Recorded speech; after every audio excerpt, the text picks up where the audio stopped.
Guys, for today's video, nasubukan nyo na ba manghiram sa mga kaibigan nyo ng pera, di ba? More specifically sa best friend nyo. Nasubukan nyo na ba? Napahiram ba naman kayo o hindi? Ito kasing pag-uusapan natin ngayong araw, isang online lending app na nagpapautang ay si Best Friend. Si Best Friend Lending Corporation. Na ang pangalan ng online lending app nila ay Money Madali. Pero ang nagmamanage nga or nagpapautang nga, yung pangalan ng company nila ay si Best Friend Lending Corporation. Yan ang pag-uusapan natin today. Kamusta ba tong online lending app na to? Katulad ba to ng mga kilala nating online lending app na medyo mataas ang interest, 7 days to pay, at nanghaharas kanilang pangongolekta? Well, for your awareness, pag-uusapan natin yan. Sit back and let's discuss. Coming right up.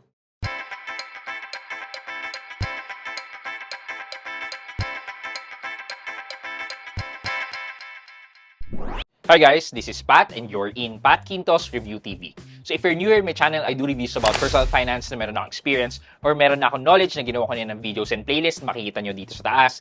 At kung bago ka dito sa channel ko, you may want to consider subscribing to my channel. Okay guys, pwede na nga ba manghiram sa best friend nyo? Sa mga kaibigan nyo? Napahiram ba naman kayo? Yun nga. So itong lending app na to, di naman natin siya kaibigan, pero magpapahiram daw siya. Kaso hindi natin alam kung predatory ba ang interest rate niya o makatarungan naman. Yan ang pag-usapan natin. But first, let's search for their website kung meron man. Scroll. Google Play Store. Wala siyang specific na website. However, guys, kanina, nung sinilip ko kung sino ba tong best friend na to, sinearch ko yung best friend. And meron ako nakitang website ni Best Friend Lending. Yun naman pala yung website nila. bestfriend.com. Your best friend forever.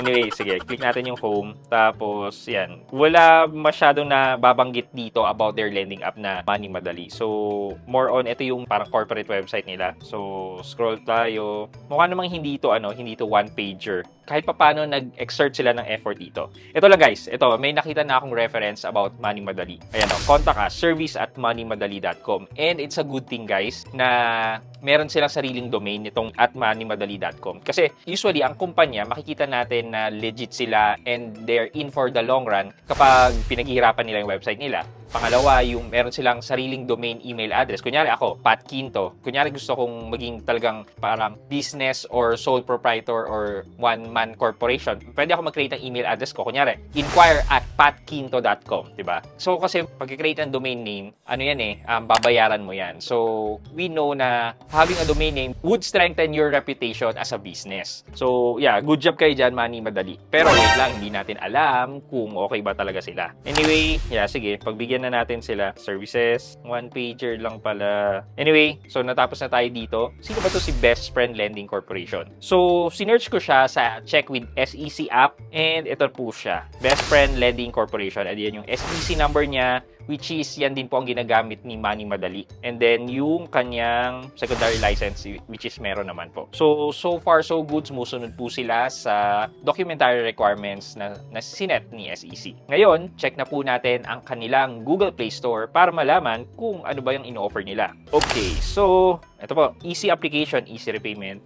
Pero sabi niya up to 40,000 daw. And then less than 0.5% interest per day. Kung susundin po yan, that's around 15% per month or around 180% per annum. Pero talaga ba? Yan, safe and reliable data management, 24/7, integrity and mutual benefit partnership. Yun lang. Okay, so paulit-ulit po tayo. Hindi ko po kayo tuturuan paano manghiram. But this is for awareness para malaman nyo yung galawan nila. Para ma-equip po kayo at makapag-decide kung para sa inyo po na kayo'y umutang dito sa loan app na to. So, usual process, download yung app, register with mobile number, OTP, provide your information, your reference, 5 ang reference na ilalagay nyo dyan. Kailangan nyo mag-KYC, selfie, and picturean nyo po yung ID nyo. And pagdating na po sa huli, kailangan nyo na pong i-enter ang disbursement account nyo. Sabi po ng iba, auto-disburse daw po siya, so medyo mag-ingat po tayo. Pero during my experience naman po, hindi ko naman po naranasan yung auto-disburse. So, hindi Hindi ko po alam, baka nagkaroon lang po ng error sa pagpindot nung nag-review na auto-disperse. Pero again, ako po, medyo careful po talaga ako sa pagpipindot para hindi po siya mag-auto-disperse. So, once na nakapag-download na po kayo, mag-a-arrive po kayo sa offer po sa inyo. And in my case, na-offeran po ako ng 5,000 pesos. So, pag clinic po natin yung apply now, ito po ang makikita natin. So, itong 5,000 pesos, pwede ko daw bayaran in 2 periods or in 3 periods. But sa totoo, 1 period or 2 periods lang po to. Kasi sa 2 periods po, magbabayad ako after 7 days ng halos full amount. And then, yung second period, which is next year pa, 50 pesos na lang. And at sabi po dito, repay the 1 period installment on time, the second period installment will be waived. Yeah. So, ito na nga po, isang bayaran lang. So, after 7 days. So, click po natin. Ayan. Yan po yung schedule. So, pinapakita po niya dito na 4,950 yung matatanggap. Tapos, 700 po ang interest. Calculate po natin yan maya-maya. And then, click po natin yung 3 periods. So, kung gamitin po natin yung 3 periods, this is 14 days. 6,350 sa makuha natin 4,950. Check lang po natin muna yung loan agreement. So, basically po, ito po yung loan agreement. Bali, 3 period nga po. Pero every period at babayaran ko po ay 3,175. Then pag nabayaran ko yung 2 periods on time, free na daw po yung last period, which is sa 2026. Sa 5,000, meron pang service amount na i-deduct. So around 4,000 na lang po yung makukuha. So kung i-calculate po natin to, 3,175 times 2, that's 6,350 minus 4,000 na net proceeds natin, that's 2,350 po na interest and service charge divided by 4,000, that's 58.75% sa loob po ng 14 days. Divide po natin by 14 days. So, lumalabas po na 4.19% per day ang interest. Kung babalikan po natin ang loan agreement, interest po dito ay, sinasabi po niya ay 6.94%. Interest rate lang po to. So, ang kinukuha po natin dito ay APR. Meaning kasama po ang mga service charges, kaya wala po talaga silang kawala. So, i-multiply po natin to by 365 days. Lumalabas po na 1,532% ang kanilang APR, interest and service charge. Malaki po talaga. Pero kung i-compare po natin with other lending app, ito naman po hindi po ganun kaabusado. Like the Supreme lending app na diniscuss natin recently, ito po medyo nahiya-hiya naman po sila. Ganito lang po, 1,532% ang kanilang APR. At least alam niyo na po. Then, check po natin yung feedback ng mga naging customers nila. Baka naman po kasi maganda, di ba? Baka hindi naman po sila nang haharas. Right from the start, if there will be 0 star of this app, I will recommend it. They force you to pay on the loan amount before the day of your due date. They will harass you and use bad words to discriminate you. So, X na po talaga to sa atin. Ito, completed all details and legitimate ID contact but failed for whatever reason. Please delete. Di po siya napagbigyan. I thought this is a good app but I'm wrong. Very high processing fee and term is very short.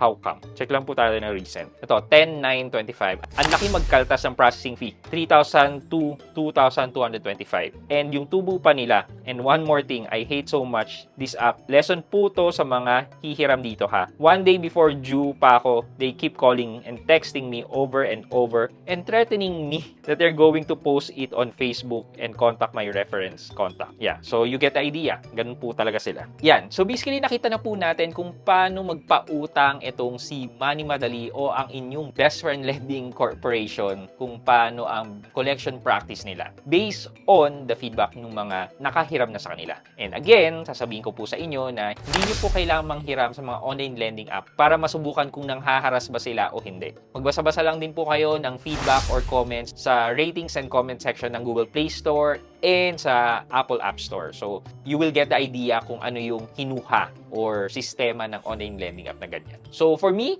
it's a no talaga. No. For our question of the day, mahirap po ba manghiram sa kaibigan o sa best friend na tipong mas gugustuhin nyo na lang manghiram sa mga online lending app kesa sa kanila? O madali naman po kayo makahiram? Ayan, let me know po sa comment section sa baba yung experience nyo about sa panghihiram sa mga kaibigan. Ayan. For your chance to win 1,000 pesos sa ating weekly GCash giveaway. Yun lamang po for today's video, but before we end this video, mag-shoutout po muna tayo at shoutout kay Montances Arnel. Sabi po niya, newbie po ko sa channel nyo, but I like the way you review Sam Ola. I'm Lin. This is my brother's account. Kahawig nyo po si Nash Aguas. I get that a lot po. Maraming salamat po. Kaya nga po siguro naggaganitong buhok na po ako para maiba-iba naman, di ba? Maiba-iba. But yeah, thank you so much po for your feedback and I very much appreciate po yung mga kind words na sinabi nyo. And sana po mag-enjoy po kayo sa panonood ng mga videos ko and may matutunan po kayo. Maraming salamat po. I hope you like this video. Leave a thumbs up and if not, wala nang problema dyan but continue to support me by subscribing to my channel by clicking the subscribe button and also the bell button sa subscribe para makareceive kayo ng latest notification sa lahat ng upload ko. Again guys, this is Pat Quinto and you're in Pat Quinto's Review TV. Bye-bye!